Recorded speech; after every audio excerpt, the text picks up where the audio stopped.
In our business, we work with entrepreneurs who have created momentum. They've actually created an opportunity that they're having trouble fulfilling. It's one of those incredible places as an entrepreneur to actually know you've created something people want, there's demand for, and you can grow.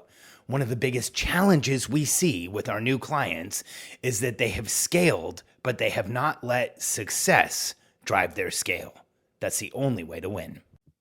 I'm Alex Sharfin, and this is the Momentum Podcast, made for empire builders, game changers, trailblazers, shot takers, record breakers, world makers, and creators of all kinds. Those among us who can't turn it off and don't know why anyone would want to. We challenge complacency, destroy apathy, and we are obsessed with creating momentum so we can roll over bureaucracy and make our greatest contribution. Sure, we pay attention to their rules, but only so that we can bend them, break them, then rewrite them around our own will. We don't accept our destiny, we define it. We don't understand defeat because you only lose if you stop, and we don't know how. While the rest of the world strives for average and clings desperately to the status quo, we are the minority, the few, who are willing to hallucinate there could be a better future. And instead of just daydreaming of what could be, we endure the vulnerability and exposure it takes to make it real. We are the evolutionary hunters, clearly the most important people in the world,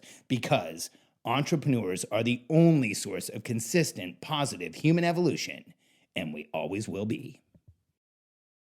When you're growing a business, there are an infinite number of decisions to be made about who to hire, how to scale, what you should do next, how you should generate leads, how you should convert those leads, what should you actually deliver as a business, what is your value proposition, what is the unique thing that you do in the market. All of those things are decisions we make as we're growing and driving a business to grow.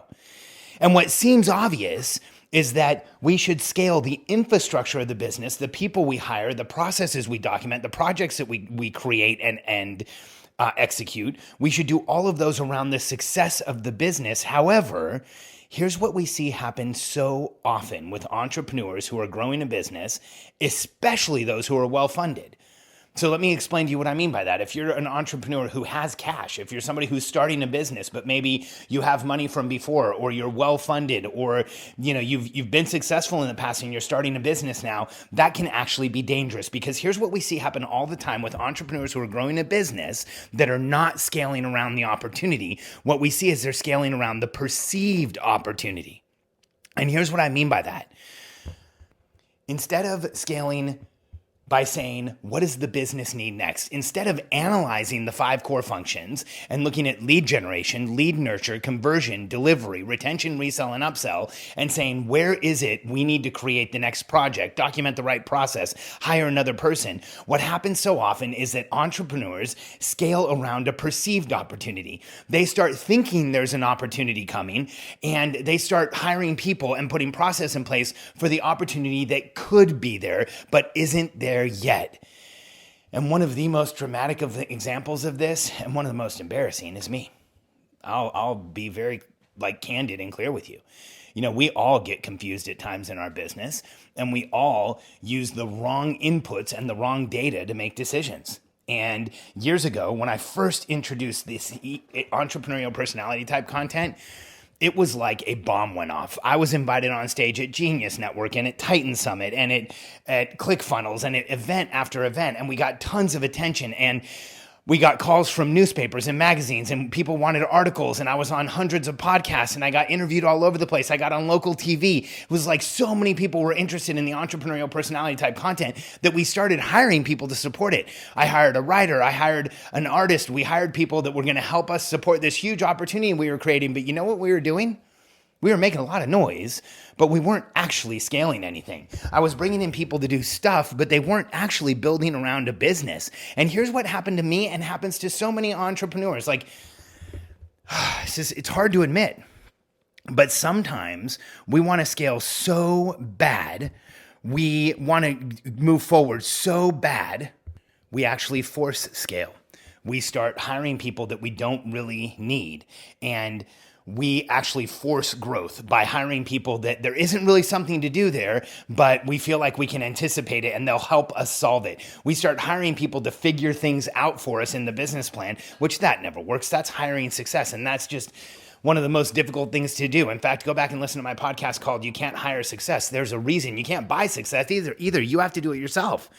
And I've done this. What we do is we save entrepreneurs from unintentionally scaling, just like I did.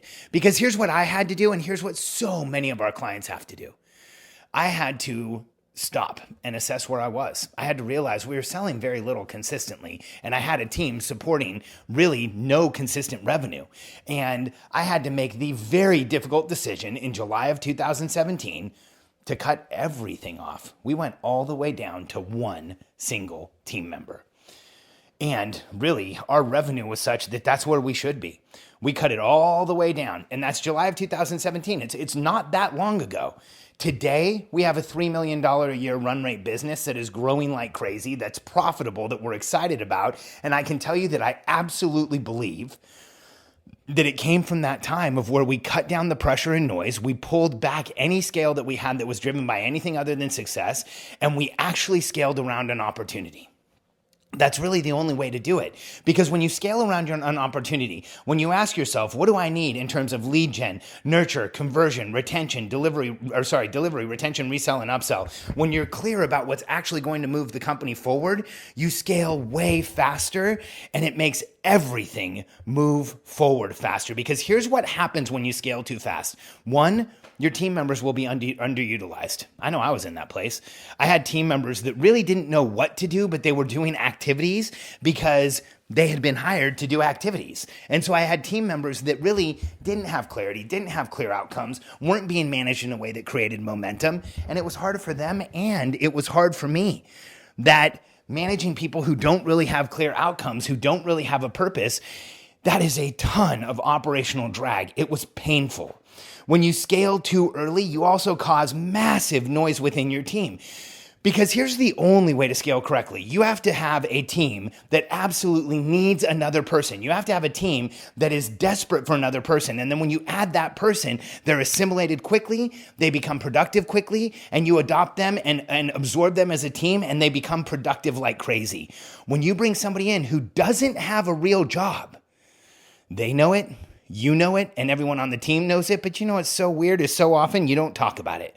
You pretend like it didn't really happen, and that causes massive noise within the team. When somebody is not really being utilized, when they don't have a full-time job, when they're not excited about what they're doing, that will cause operational drag and noise.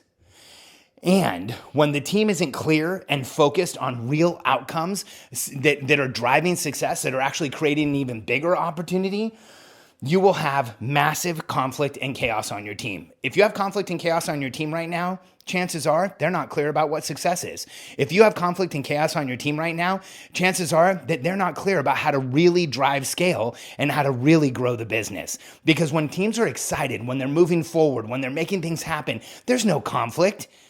There's no chaos. There's excitement. Like every day right now, our team's getting on a huddle every morning, our daily huddle, and it's constant excitement and congratulations and good news. Yesterday, we had a day where we sold like $60,000. The entire team pumped out of their minds. We got clients that we've wanted for a long time. That's exactly how it should be. It should be a daily celebration of achievement, not looking around and trying to figure out who doesn't have a full-time job. So here's what you need to know. Let success drive scale. Number one, scale only where you need it, not where you feel like you need it. Prove it to yourself by collecting the right data. Look at lead generation, nurture, delivery, retention, resell, and upsell. Ask yourself in those Look at lead generation, lead nurture, conversion, delivery, retention, resell, and upsell, the 5 core functions, and make certain that you know what your business needs. Because when you scale where you need it, you feel instant momentum. When you scale or add process, people, or projects where you don't need it, you feel bogged down. You feel drag. Your team will feel like they're running through molasses. And then here's what you need to know. Scale in a way that lowers noise for you first, and you will grow fast. When you scale in a way that isn't intentional or isn't necessary, it makes things harder. If you've hired someone and you're irritated or frustrated with them, you probably don't need them. If you've brought on a project or a process that you're documented and you don't feel like it's moving things forward, it probably was not the highest priority. See, in a business, one of the hardest things we need to do is consistently choose the most important project, the most relevant project, the highest priority project, process, or hiring of people in order to move the business forward the fastest. So when you document a process, complete a project, or hire a person, and you don't feel massive momentum, it means that you missed. It means that you did it in a way where you are not allowing success to drive scale. Because here's what will happen. When you allow success to drive scale, when you allow your results to drive scale, when you're looking at a result and then hiring people to help you continue that result, you will stop guessing and start growing fast. So if in your business today, you have people that you feel frustrated with, you have a lack of productivity, there's a lot of things going on, but you don't really see things moving forward, maybe, just maybe, you've scaled too fast, brought on too many people, caused chaos and confusion, and it's time to simplify, bring things back down, and maybe get to the place where you can scale being driven by success. Because when you do, you will feel infinite momentum. When you scale in any other way, you're counting on getting lucky, and let's be honest, luck is no way to grow a business. If you're ready to start growing your business fast and drive growth through scale, join our Facebook group. Look up Billionaire Code on Facebook, and it is a free Facebook group for businesses that are growing and scaling teams. And here's the only warning. There are 3 questions to answer when you join, and yes, you have to answer all 3 or you will sit there forever and my team will not approve you. So check out the Billionaire Code Facebook group, Billionaire Code on Facebook. Join. Answer the 3 questions. My team will add you, and then watch for my next Facebook Live on how to grow and scale your business. And remember, let success drive scale, and your business will grow quickly, and you'll be happy that it did.